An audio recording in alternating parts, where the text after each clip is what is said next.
ત્યારે મહત્વના સમાચાર વડોદરાથી પ્રાપ્ત થઈ રહ્યા છે કે જ્યાં ડોર ટુ ડોર ટેમ્પાએ અકસ્માત સર્જ્યો છે।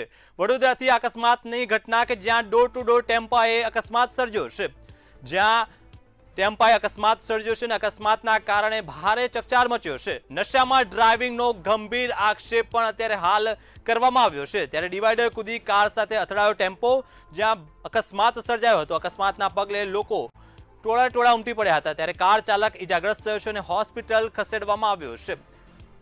અકસ્માત બાદ ટ્રાફિક જામના દ્રશ્યો પણ સર્જાયા હતા, જ્યાં ડોર ટુ ડોર ટેમ્પોએ અકસ્માત સર્જ્યો છે અને અકસ્માતમાં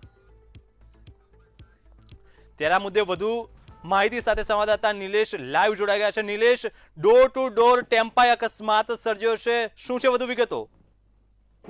જી, સંસ્કારી નગરી વડોદરામાં હવે ડોર ટુ ડોર નો જે કોન્ટ્રાક્ટ છે એ તો વિવાદમાં રહ્યો છે, પરંતુ ડોર ટુ ડોર ની કચરાની ગાડી હંકારતા ડ્રાઈવરો હવે નશો કરી અને વડોદરા શહેરમાં બેફામ બન્યા છે।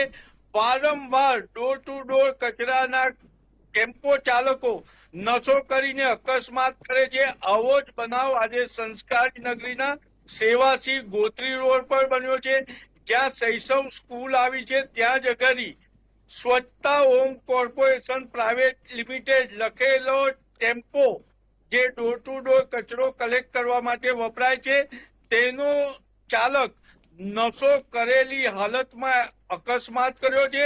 અને મહત્વ બાબત એ છે કે સ્વચ્છતા હોમ કોર્પોરેશન પ્રાઇવેટ લિમિટેડ લખેલા ટેમ્પામાં 4 દેશી દારૂની પોટલી પણ નજરે પડી રહી છે। એટલે જે ટેમ્પો ચાલક છે એ નશો કરેલી હાલતમાં હતો। તેની પરિસ્થિતિ જોઈને પણ ખબર પડે છે કે જે રીતના સ્વચ્છતા હોમ કોર્પોરેશન પ્રાઇવેટ લિમિટેડના માલિકો વડોદરા મહાનગરપાલિકા તિજોરી લૂંટવામાં બેફામ બન્યા છે, એ જ રીતના એમના ટેમ્પો ચાલક પણ હવે બેફામ બન્યા છે। ટેમ્પો ચાલકે નશો કરેલી હાલતમાં ડિવાઈડર કુદાવી અને અન્ય ટેક્સી પાસિંગની ગાડીને અકસ્માત કર્યો છે। ટેક્સી પાસિંગની ગાડીનો કાર ચાલકને પણ ઈજા પહોંચી છે અને તેને 108 દ્વારા હોસ્પિટલ ખસેડવામાં આવ્યો છે। ત્યારે સવાલ એ ઉભો થાય છે કે સ્વચ્છતા હોમ કોર્પોરેશન પ્રાઇવેટ લિમિટેડના કોન્ટ્રાક્ટ સામે વડોદરા મહાનગરપાલિકા તંત્ર કેમ આટલું બધું ઘૂંટણીએ પડી ગયું છે?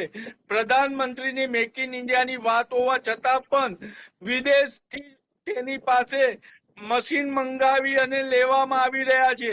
એટલે પ્રધાનમંત્રીને અવગણના કરીને પણ સ્વચ્છતા હોમ કોર્પોરેશન પ્રાઇવેટ લિમિટેડના ઘૂંટણીએ વડોદરા મહાનગરપાલિકા પડ્યું છે। ત્યારે આજે હવેના ટેમ્પો ચાલક જે રીતના બેફામ બની અને વડોદરાના રોડ પર અકસ્માત સર્જી રહ્યા છે, નાગરિકો આક્રોશ સાથે ફિટકાર વસાવી રહ્યા છે કે આવા કોન્ટ્રાક્ટરને તાત્કાલિક બ્લેકલિસ્ટ કરવો જોઈએ।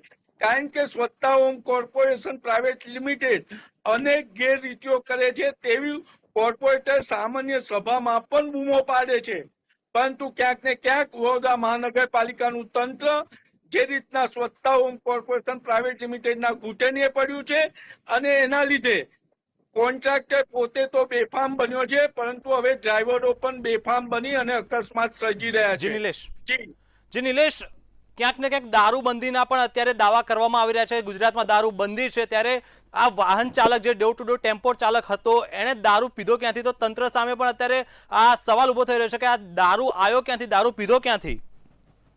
જી, મહત્વની બાબત છે દારૂબંધી નો કાયદો માત્ર ગુજરાતમાં કાગળ પર છે અને એમાં પણ સંસ્કારી નગરીમાં દારૂ પીધેલાને પકડવામાં કોઈક વખત આવે છે, પરંતુ દારૂ વેચનારાને પોલીસ પકડવામાં નિષ્ફળ નીવડી છે।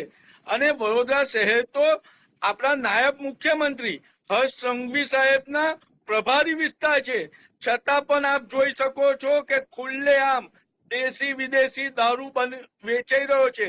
પરંતુ ક્યાંક ને ક્યાંક વડોદરા મહાનગરપાલિકાનું તંત્ર હોય કે વડોદરા પોલીસનું તંત્ર હોય કે અન્ય તંત્ર હોય કે અત્યારે માલે તુજા કોન્ટ્રાક્ટરોના ઘૂંટણીએ પડ્યું છે ને એના જ કારણે વડોદરા શહેર સંસ્કારી નગરી કહેવાય છે, પરંતુ સંસ્કારોના લીરે લીરા ઉડી રહ્યા છે અને દારૂ પીધેલી હાલતમાં વારંવાર અકસ્માત થાય છે. પોલીસ આવો અકસ્માત થાય ત્યારે કલાક 2 કલાક માટે ડ્રાઈવ ચલાવે છે અને ત્યારબાદ હપ્તાખોરીમાં રાખતી હોય છે તેવું નાગરિકો નહીં કોન્સ્ટેબલો પણ ચર્ચા કરે છે અને કેટલાક જે વહીવટદારો હોય છે આ વહીવટદારોની બદલી નથી થતી પરંતુ પોલીસ ઇન્સ્પેક્ટરોની બદલી થતી હોય છે તેવી પણ શહેરમાં ચર્ચા છે. જી સમગ્ર માહિતી બદલ નિલેશ આપનો આભાર.